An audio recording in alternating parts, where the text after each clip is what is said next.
అతడు తన ఇంటి వారి అందరితో కూడా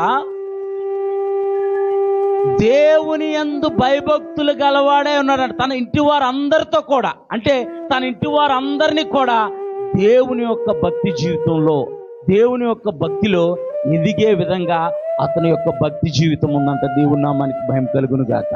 మన ఇంటి అందరిలో మనమే భక్తి పరుల్లాగా ఉంటాం. మన కుటుంబం అంతట్లో మనమే భక్తి పరుల్లాగా ఉంటాం.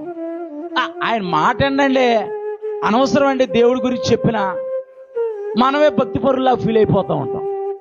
మన కుటుంబంలో మనమే భక్తి పరుల్లాగా ఫీల్ అయిపోతూ ఉంటాం. మన భక్తి దేవుడు తేట తెల్లం చేస్తే కానీ తెలిసింది మన విషయం ఏంటన్నది. కానీ కుటుంబంలో మనం ఎలా ఉంటాం? మనమే భక్తి పరుల్లాగా, మనమే ప్రార్థన పరులాగా, సంఘంలో సమాజంలో మనమే ప్రార్థన పరులాగా జీవిస్తూ ఉంటాం. ఇక్కడ కొర్నేలి యొక్క జీవితాన్ని చూస్తే తన కుటుంబం అందరితో కూడా భక్తిపరుడిగా దేవుని యందు భయభక్తులు కలిగి జీవిస్తున్నాడంట. దేవుని నామానికి మహిమ కలుగును గాక. అంటే మనం భక్తి చేస్తే మన భక్తిని చూసి కుటుంబం అంతా కూడా భక్తిపరులుగా మార్చబడాలి. అటువంటి భక్తి దేవుడు కోరుకుంటున్నాడు మన ద్వారా. మనం ఒక్కరే భక్తిపరులాగుండి మన పేటలో, మన వీధిలో మనం ఒక్కలమే భక్తిపరులాగుండి మనం ఒక్కలమే దేవుని రాజ్యంలోకి రావాలని దేవుడు కోరుకోవట్లా. ఒకవేళ దేవుడి కృపను పట్టు మనం వెళ్ళామనుకో, గేట్ బయట అలా నుంచోబెడతాడనమాట. నుంచోబెట్టి, జకరియా ఒక్కడే వచ్చావా? ఏం జకరియా నువ్వు ఒక్కడే వచ్చావా? ఇంటి పక్కన వాళ్ళు రాలేదు, ఇటు పక్కన వాళ్ళు రాలేదు, పేటలో ఎవరు రాలేదేంటి అంటే ఎవరికి చెప్పలేదా దేవుడి గురించి? నువ్వు నీకు ఎంత అవకాశం ఇచ్చాను, ఎంత సమయం ఇచ్చాను అంటాడు దేవుడు. కనీసం నీ కుటుంబం కూడా రాలేదా? Shame shame shame shame. సర్లే ఓ పక్కన అంటాడు.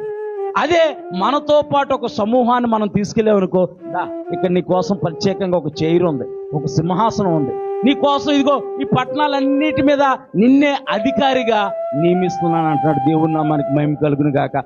అదే దేవుని ఒక వాక్యంలో రాయబడింది, బలా మంచి దాసుడా, బలా మంచి దాసుడా, సోమరమైన చెడ్డదాసుడు అని కూడా అన్నాడు ఒకడిని.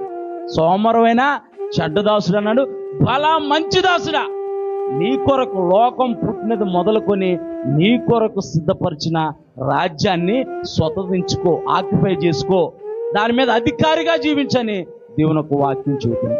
తన ఇంటి వారు అందరితో కలిసి, తన ఇంటి వారిలో అంట్లా, తన ఇంటి వారు అందరితో కలిసి దేవుని యందు భయభక్తులు కలిగి జీవిస్తున్న భక్తిపరుడు కొర్నేలి.